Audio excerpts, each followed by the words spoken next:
Hello, welcome to From the South. I'm Laura Prada from the Telesur headquarters in Caracas, Venezuela. We begin with the news right away.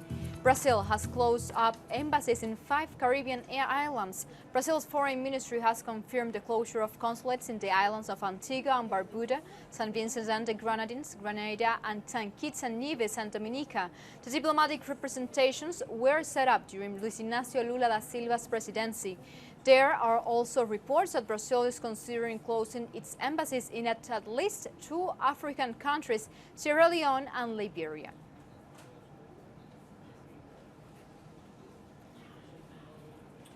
And Mexico and the U.S. have failed to reach an agreement to guard off U.S. President Donald Trump's proposed 5% tariff on Mexican goods. Mexico's Foreign Minister Marcelo Ebrard and U.S. Vice President Mike Pompeo held discussions this Wednesday to avert the threat by President Trump. However, according to NBC, citing a U.S. official, no deal has been reached. The tariff, which Trump claims are a punishment for Mexico's failure to stop the flow of Central American migrants into the U.S., are due to come into force on Monday and could increase by a further 5% each month until reach 25% in the month of October.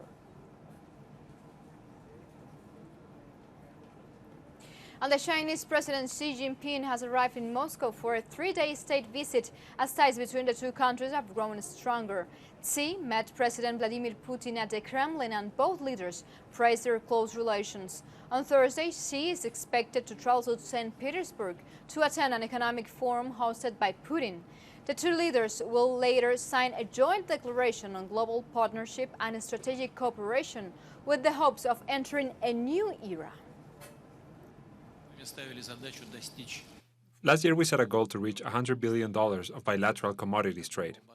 Due to the efforts of our teams, our 2 governments, we exceeded that number, and we reached $108 billion. And this year, in the first quarter, trade is also on the increase. It is already up by more than 3.4%.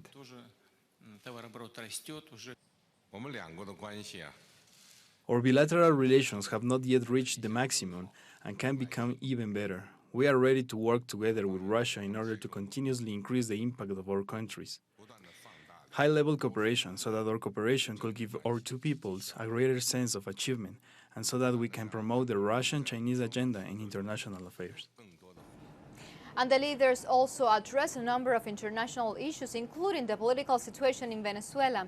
President Putin said he is working together with his Chinese counterpart to stabilize the situation in Venezuela.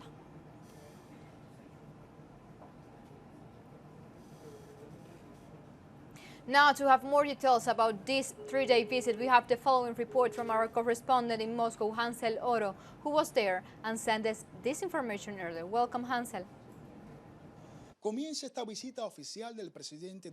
The state visit by the Chinese President Xi Jinping has begun with a meeting with his Russian counterpart.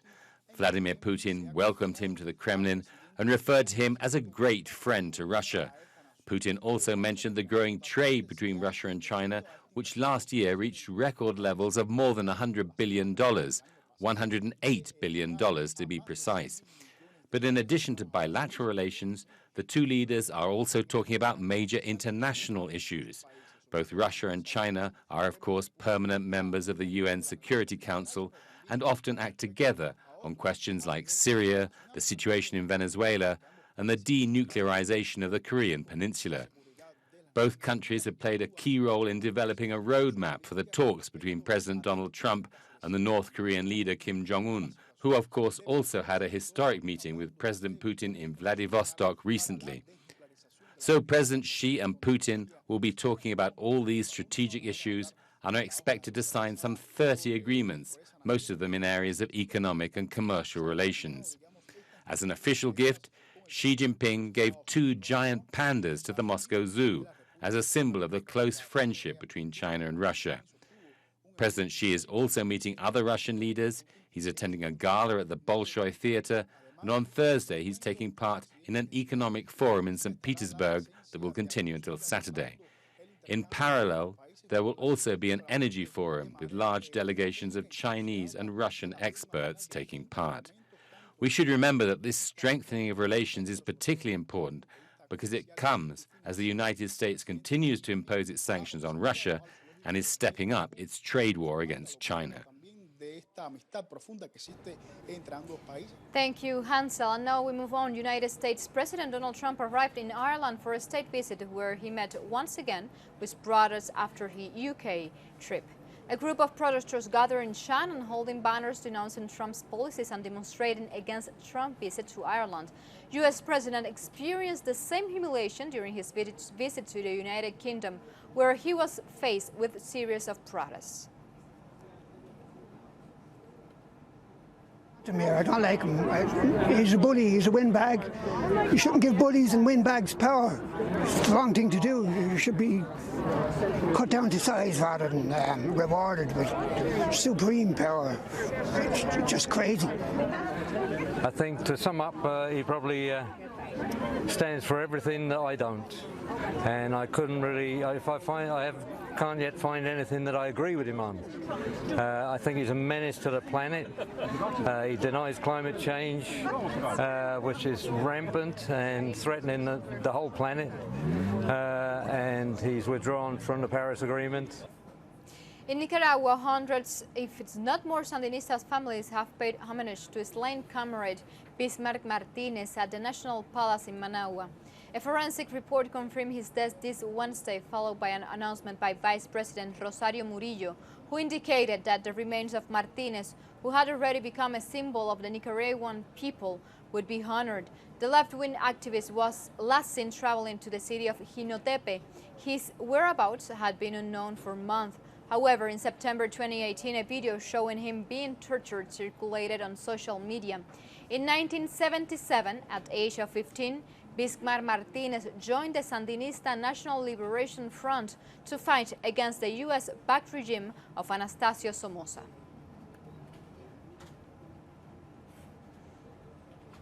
And now let's all take a deep breath, because today the world is thinking about clean air.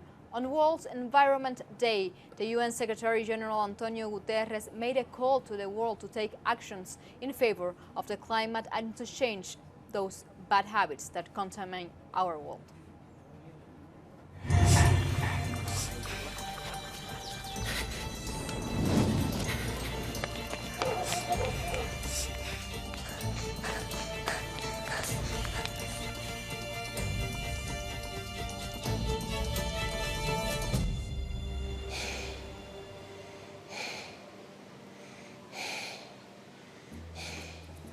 With these images, we go to a first break here from the South. Make sure you follow us on Twitter at Telestar English and on my account, of course, at Laura P. Telestar. Stay with us.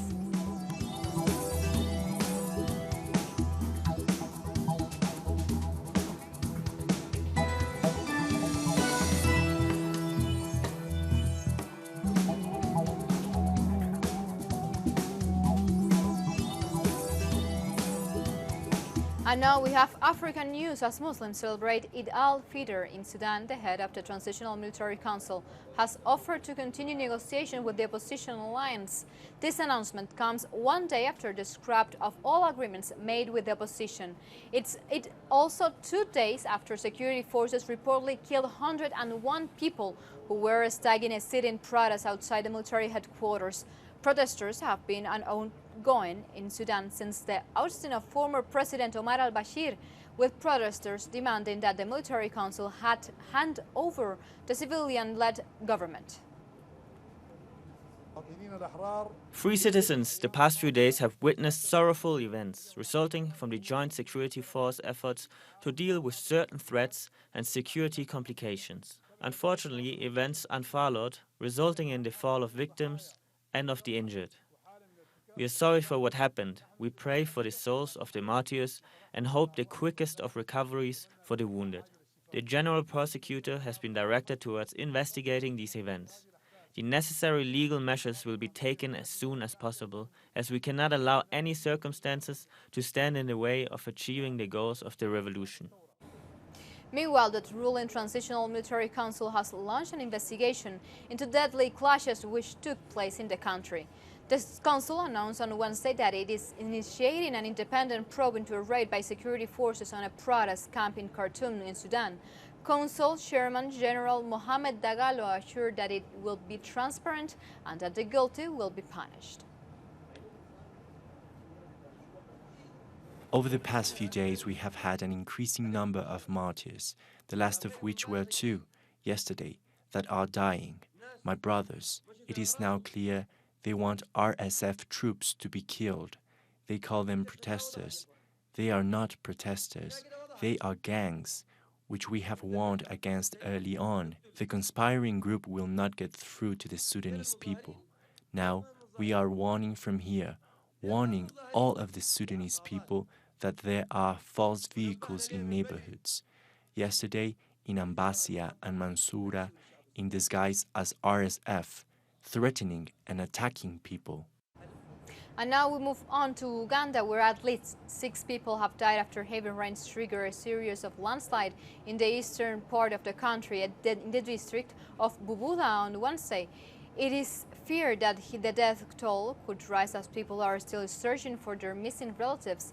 Local authorities estimate that hundreds have fled their homes and have taken shelter in churches, mosques, or with relatives. Over 100,000 people in the area require urgent relocation.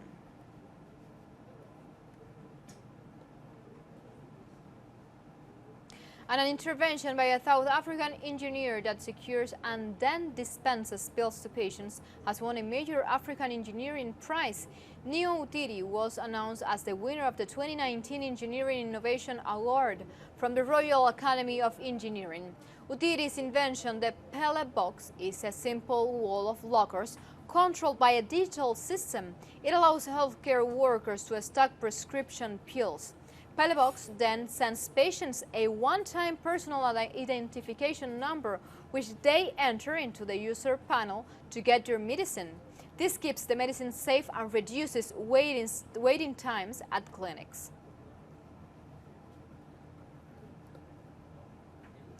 And the Emmanuel Queen's Women Football Academy in Nigeria hopes to raise the next generation of female football players.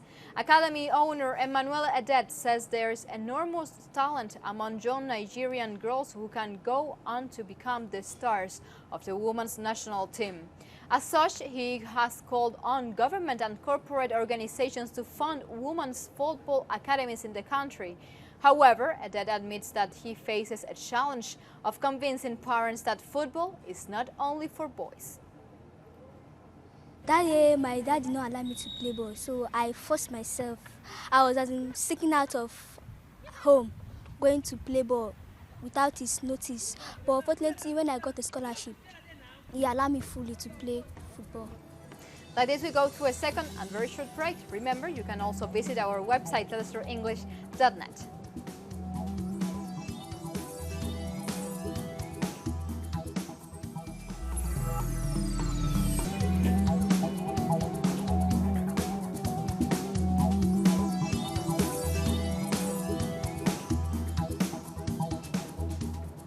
Now, Latin American and Caribbean news. In Uruguay, party groups have chosen their nominees for their respective internal elections. The cutoff date to submit nominations was on Tuesday, and the winners will contest the country's presidential elections. Uruguayans love to vote, and this is demonstrated in every electoral year when they practice their democratic right. Internal elections are carded for June 30th in the various political parties. This will determine who will run as a presidential candidate. On the cutoff date, a record 28 presidential pre-candidates were registered for the internal elections, representing 15 political parties with 3,000 voting sheets. This number might be surprising, but that's because we are having several elections running concurrently. So it's not that we are having an election with 3,000 candidates. No, we are talking about 15 parties that are each having internal elections to select their national and regional candidates as well as the pre-candidate for presidency. There will be internal elections in only 4 of the 15 political parties that are contesting presidential elections. The left-wing party, Frente Amplio, presented 4 candidates. The opposition party, Partido Nacional, presented 5. The Colorado Party, 6. And the People's Party, 2. For the remaining 11 parties, it will be the first time that 5 candidates candidates will be presented. The favorite for the presidential candidacy of the Socialist Party is former Minister of Industry and ex-mayor of Montevideo, Daniel Martinez, who presented 264 lists and thousands of candidates all over the country. My goal is to create equal opportunities for every citizen so that everyone has a chance to develop. To achieve your dream of being able to work and study wherever you like, and that this does not depend on the neighbourhood you come from, or last name, or your family's economic situation, but on your drive and willingness to fight. The right-wing party, Partido Nacional, is the main opposition party. Its favorite presidential candidate is Senator Luis Lacalle Pou, son of ex-president Luis Alberto Lacalle. There's a deep concern among people who don't have jobs, and those who are employed are afraid of losing it. So they look to us, wondering how we plan to fix this. Despite leading previous polls, the right-wing party has been shaken up by second-place runner Juan Sartori, a millionaire unknown to most people, a man who joined the party months ago and did not even live in the country.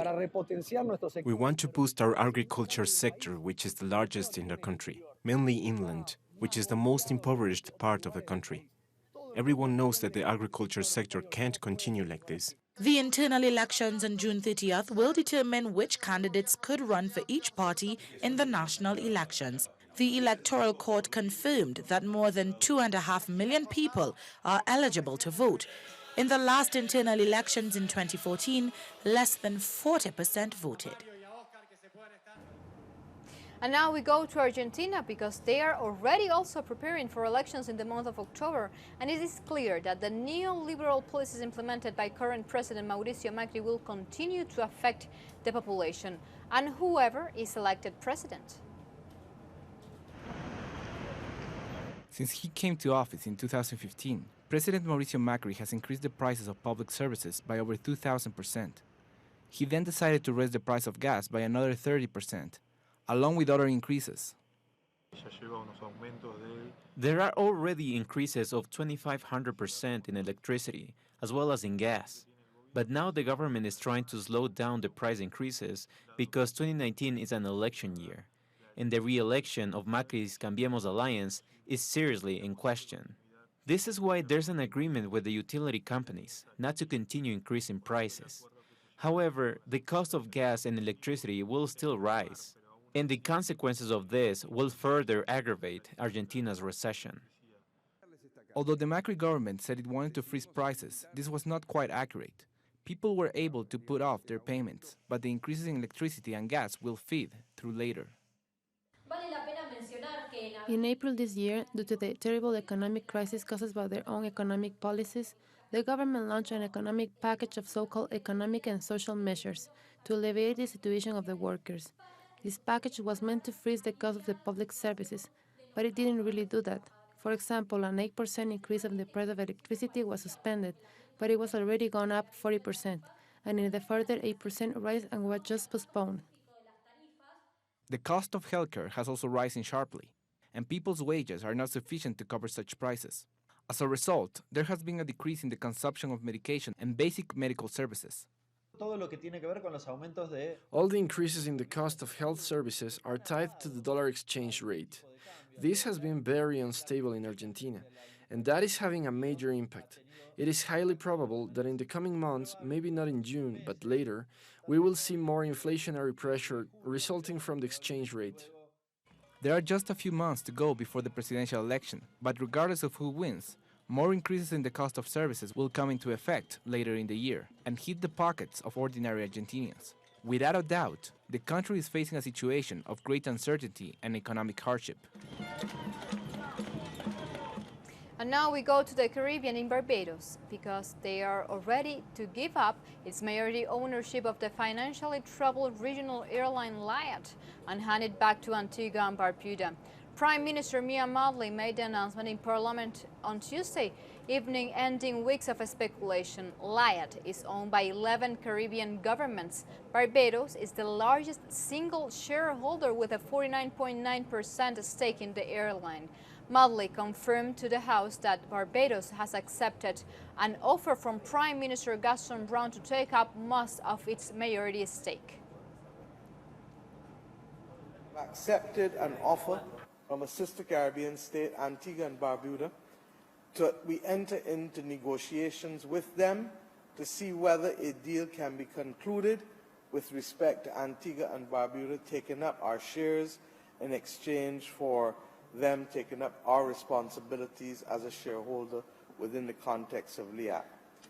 This will require negotiations on the part of both countries, and therefore we will be writing Prime Minister Brown to indicate that just as he has established a negotiating team, the government of Barbados will establish a negotiating team that will meet with his negotiating team to settle the terms if we can. Muslims around the world are celebrating Eid al-Fitr, marking the end of the holy months of Ramadan. In Trinidad and Tobago, Muslims and even non-Muslims are celebrating one of the most joyous days in the Islamic calendar by giving back to society. After the time of fasting, to mark the end of the month-long fast, Muslims give special charitable contributions known as Zakat al-Fitr. It often takes the form of food and other items. Muslims throughout the island also attend mosque services and learn of the Quran's teachings.